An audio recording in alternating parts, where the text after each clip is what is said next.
Bendiciones, Dios le bendiga, bienvenido a la tercera clase. Cuando el diseño hablado de Hashem formó la tierra hace 4.600 millones de años, a partir de una mezcla caliente de gases y sólidos, casi no tenía atmósfera. La superficie estaba fundida. Cuando la tierra se enfrió, se formó una atmósfera principalmente a partir de gases arrojados por los volcanes que estaban por debajo del agua. Incluía sulfuro de hidrógeno, metano y 10 a 200 veces más dióxido de carbono que la atmósfera actual. Después de aproximadamente medio millón de años, la superficie de la Tierra se enfrió y solidificó lo suficiente como para que el agua líquida acumulara en ella. Al acumularse el agua líquida, los rayos del sol dio lugar a agua vapor, añadiendo gases a la atmósfera primordial. Pero antes de Hashem levantar la atmósfera del suelo, Hashem está formando ingredientes necesarios para eliminar la cantidad de dióxido de carbono en la atmósfera primordial. ¿Por qué? Porque la vida necesita oxígeno para vivir. Pero como vimos en el verso 3, Hashem puso a trabajar el sol por fusión, y ahora el sol está trabajando lo suficientemente para crear dentro del océano bacterias. Como no existía todavía plantas sobre la tierra, y las plantas son esenciales para la formación de la atmósfera y para renovar el aire de los seres vivientes, incluso para las plantas mismas. Entonces, para que las plantas se formen, se necesita una atmósfera que produzca oxígeno. Y en un proceso magistral, la bacteria se formó en el océano para dar lugar a una atmósfera primordial que abra el camino de las plantas. Hace 2.700 millones de años, organismos microscopios de color verde azulado, llamados cianobacterias, florecieron en los océanos de la Tierra y produjeron oxígeno gaseoso libre a partir del dióxido de carbono, el agua y la luz solar, un proceso llamado fotosíntesis. ¿Para qué sirve la fotosíntesis? Gracias a este proceso, las plantas renuevan el aire, nos habilitan el oxígeno, que es lo que nos interesa, y nos elimina el dióxido de carbono del aire. A medida que las cianobacterias crearon más oxígeno libre, la cantidad de oxígeno en la atmósfera alcanzó el 1% del nivel actual, que es del 21%.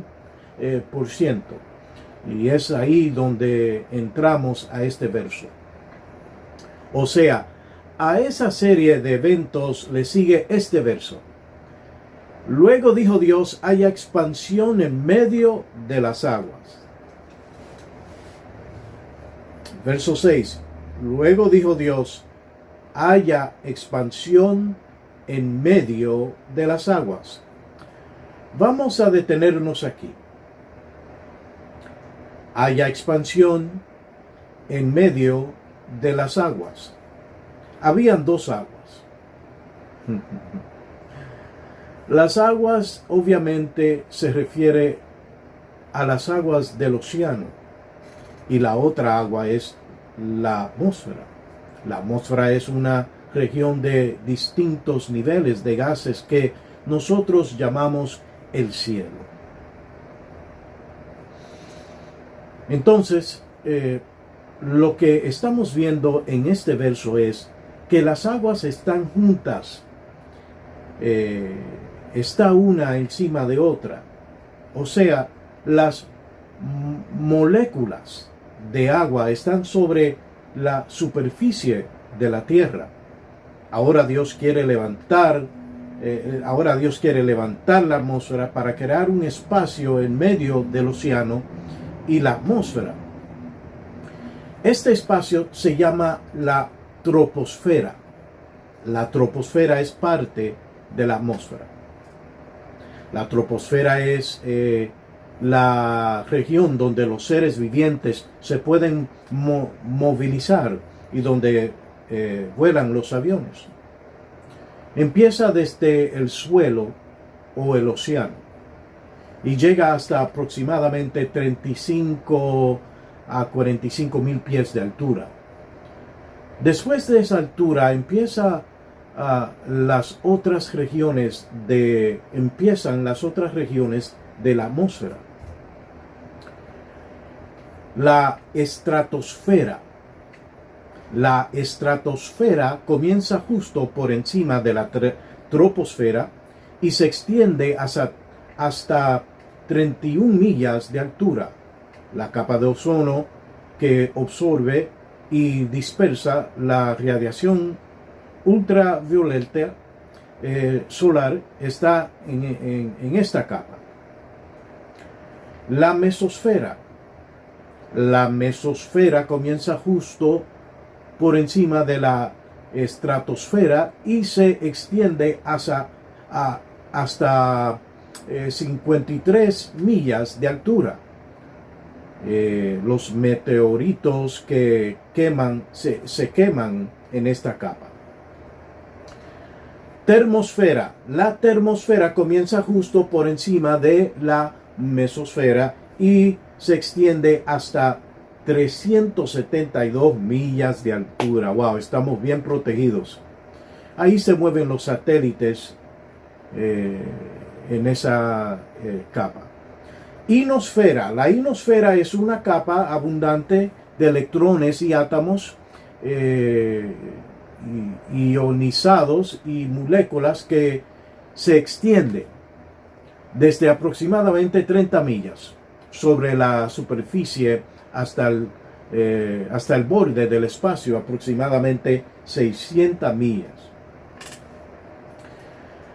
Superponiéndose en la mesosfera y la termosfera, esta región dinámica de la ionosfera crece y se contrae en función de las condiciones solares y se divide aún más en las subregiones según la longitud de onda de radiación solar que se absorbe.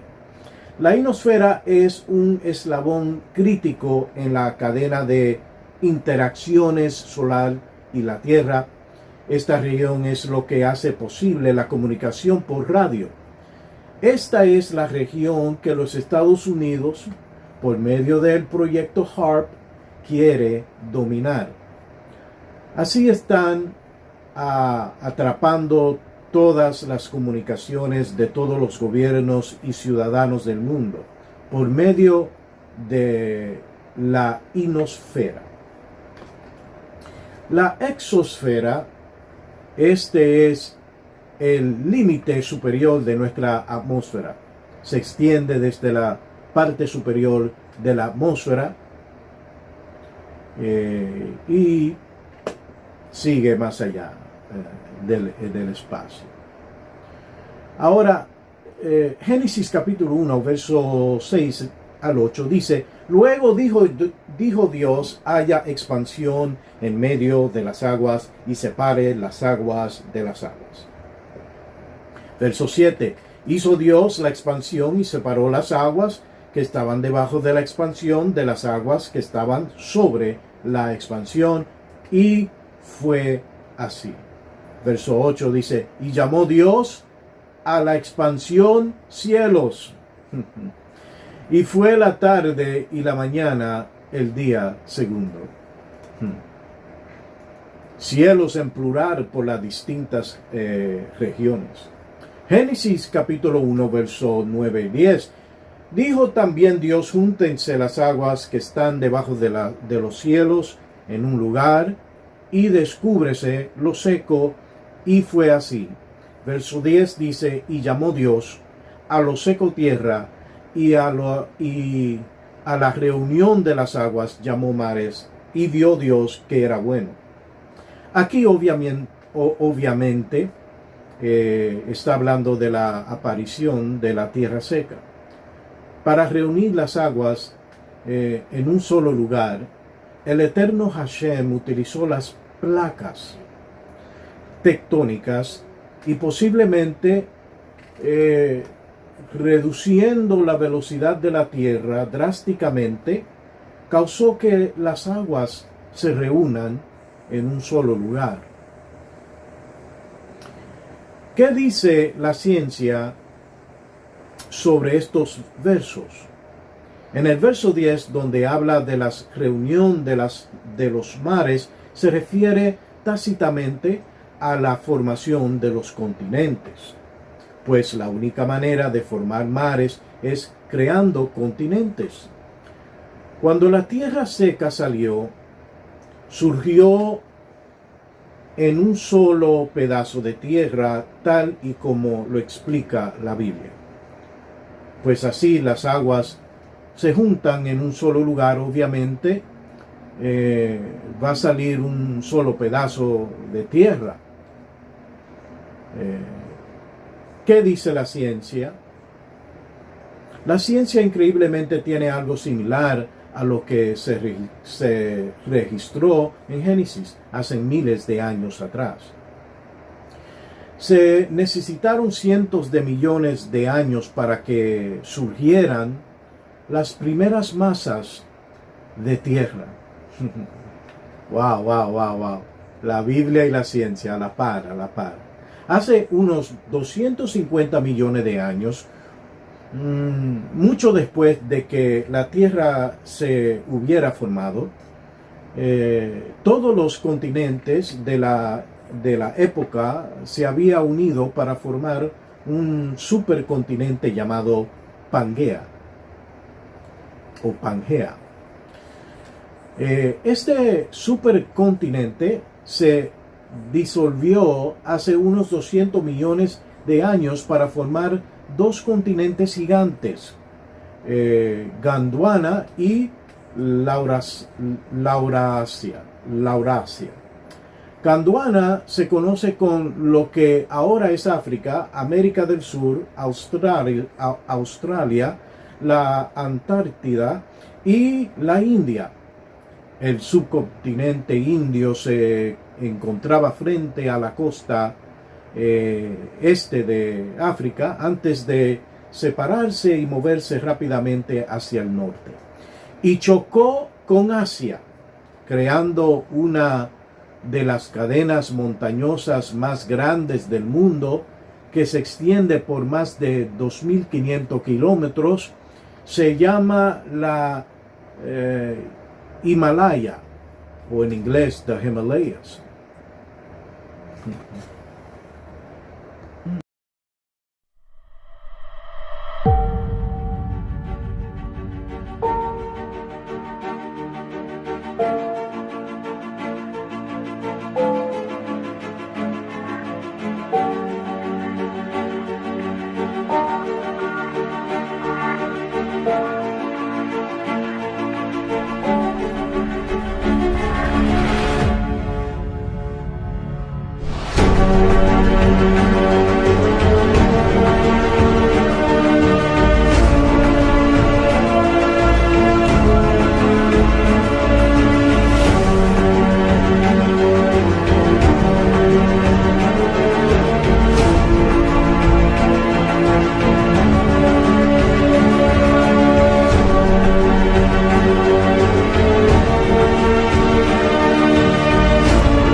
el sorprendente proceso de la tectónica de placas en el que las masas terrestres de la Tierra se mueven lentamente a través de la corteza terrestre aún continúa.